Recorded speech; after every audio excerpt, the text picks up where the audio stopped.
Hey everybody, welcome on in to Sports Live in the 215.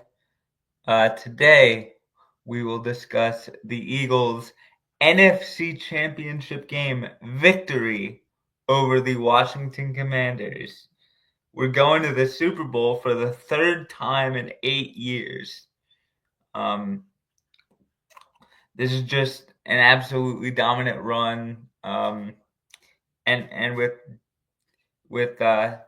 two different coaches, two different quarterbacks, um, and obviously the same group of guys that went to the Super Bowl, or mostly the same group of guys that went to the Super Bowl a couple years ago. Um, a, a few of the older guys from the 2017 team are are coming kind of coming uh, around again. This will be their third Super Bowl. This will be the guys that were on the 22 team, their second Super Bowl. Um, I think it just speaks to what an incredible job Howie Roseman has done. Um, and real quick programming note before we truly jump into it, I just want to say, since my college semester just started at Towson University, um, this will most likely be the setup. We'll probably do the podcast episodes in the morning before I head off to school. So, all right, but yeah, Howie Roseman's done an incredible job. Um, Supplementing this roster with good starters, good depth, really, really good young players, which is what any championship team needs. Like those guys that are going to be next up when the older guys retire. Because if you don't have adequate replacements for the older guys, you're not going to be um, at the top of the conference mountain for very long. Once those guys retire, you'll need to start looking for some new guys. So Howie Roseman, he's done an incredible job um, getting or he's done an incredible job drafting and signing guys before the older guys retire. So the guys that are next up, so to say, will have um, like a year or two to learn under the established veteran, like a Jason Kelsey, like a Fletcher Cox. And then when those guys eventually retire, or in BG's case, Nolan Smith. So when those remaining members of like the core four or any of your other veterans retire, you already have adequate replacements on roster, and he just has done an absolutely incredible job. He's very well. He should get plenty of votes for Executive of the Year, which would be his third in his career. Like it's crazy. It took the Eagles after their 1960 championship. It took the Eagles another 20 years to get to another Super Bowl, and then following that, it took another took another 17.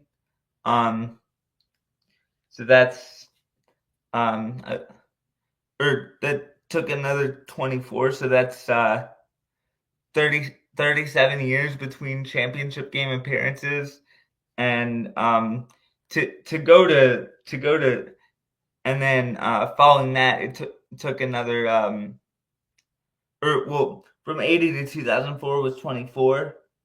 So that would be 47 years between championship game appearances, and then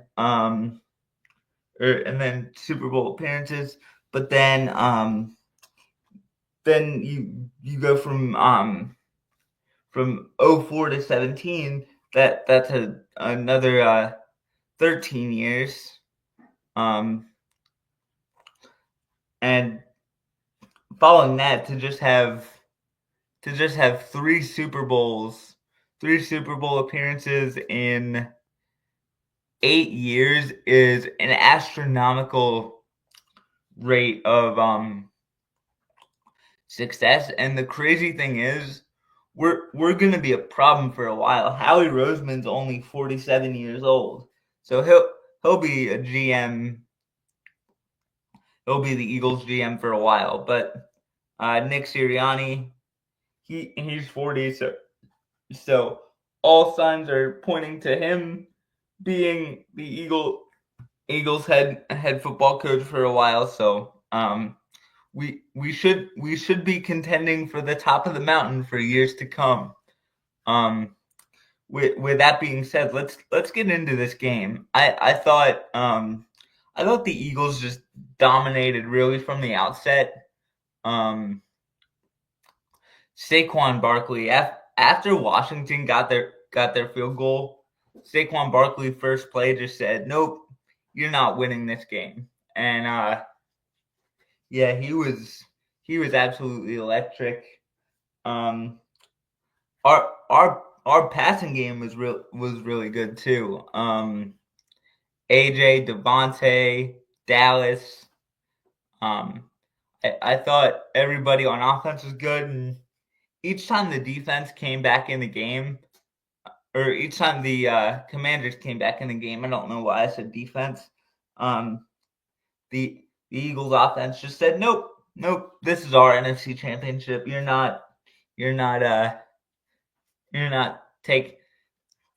taking this from us." Cute little story, Washington. But nope. Jaden Daniels, Dan Quinn. I'm sure they'll have their moment in the sun, but it's not this year.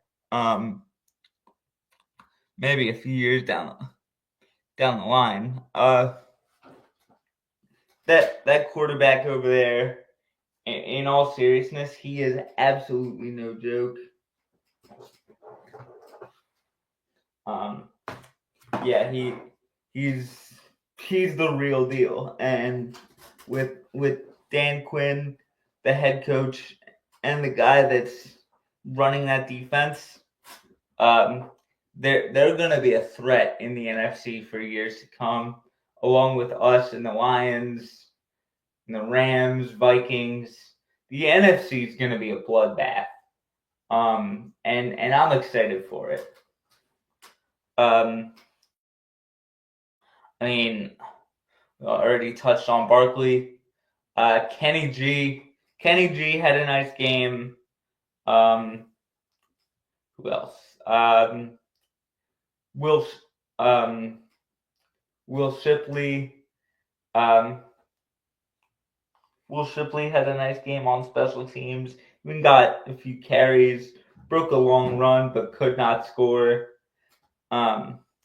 Which was when the game was already kind of salted away, and we were preparing for the NFC or the George Halas Trophy presentation to be presented to Jeffrey Lurie and the Eagles organization.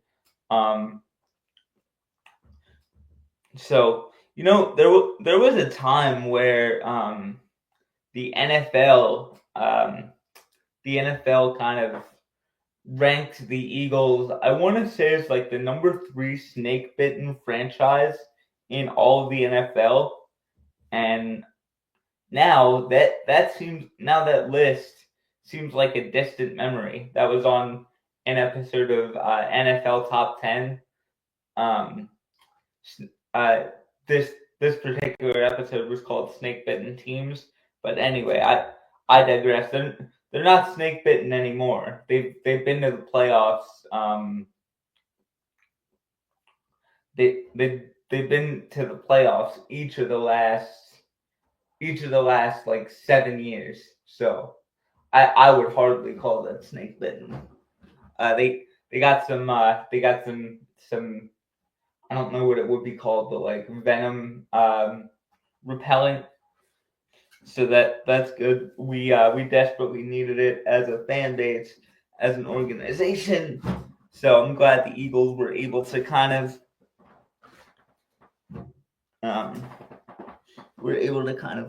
cure their snake bitten status, and we're able to get back to close to the mountaintop. And now we're in a situation, in the words of the almighty Ric Flair, to beat to be the man, you got to beat the man. Woo! Sorry, I had to pull out a Ric Flair impersonation on this podcast, and obviously we know who the Chiefs are. They're they are the wrestling equivalent of Ric Flair. They've been great since Patrick Mahomes took over in 2018, and even before that, when Andy Reid took over in 2013, he really brought out the best in Alex Smith. That's why he's one of the best head coaches, particularly with quarterbacks, in all of the NFL.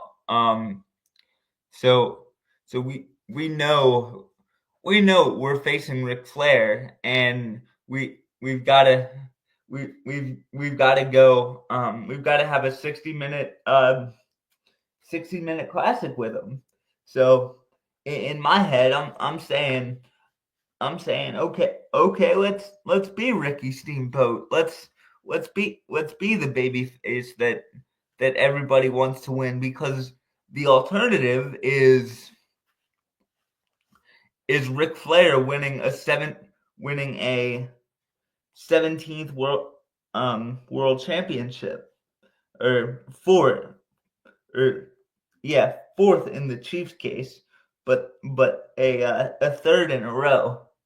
So we just gotta come out and play our best ball. And if we do that, we have a tremendous chance to win. I've known never to doubt the Eagles, especially as long as number one is back there. As long as we got that guy, I mean, special things can happen. He's such a special person, such a special player, and it's so exciting to watch him play. And same with Barkley, same with AJ, Devontae, Dallas. I mean, our whole squad, prayers up to Nakobe, obviously, is really, really exciting, and the just their connectivity is something that should be admired. It's awesome to see where this franchise was after the firing of Doug Peterson. There were reports of infighting between he and Carson Wentz, which I believe led to both of their moving on, because one thing you need to do with cancer is you can't let it like metastasize, or whatever the word is. As always, any doctors in my comments, please correct me, but you got to cut it out. And Jeffrey Lurie and Howie Roseman did a tremendous job of that in the 2021 off season. So and now we're going to our second Super Bowl in 3 years, and this team, with how young they are, this will not be their only other shot at a Super Bowl. They'll have plenty more chances, because I believe AJ's only 27. Jalen, same age. Nakobe, believe he's 24, 25, even though he's injured right now. Jalen Carter, same thing. So we have a bunch of really good young guys, and there are reports that BG could potentially be back for the Super Bowl. So as much as a as much of a low probability as that may be, I would certainly love to see that. Just even if Brandon Graham is just a decoy at pass rusher, if we can even have him out there, that would be such a miracle. Like coming back from a torn tricep in late November is an incredible feat. And hopefully BG comes back, and I think this secondary will certainly rise to the occasion, with all all, all the receiving talent the Chiefs do have at their disposal. But I wouldn't count out Darius Slay and these young kids for when it comes to putting up a performance in a big game. We've seen it 3 times already this year, and even before that, even in the regular season. So I wouldn't count out this defense, even though we are missing Nakobe and BG, which are two of our best players on that side of the football. So we'll see what happens. It should be exciting. I'm gonna be in New Orleans next week for the Super Bowl festivities. So, guys, let me know what type of content you'd want to see when Sports Live in the 215 hits the road. And with that being said, as always, go Birds.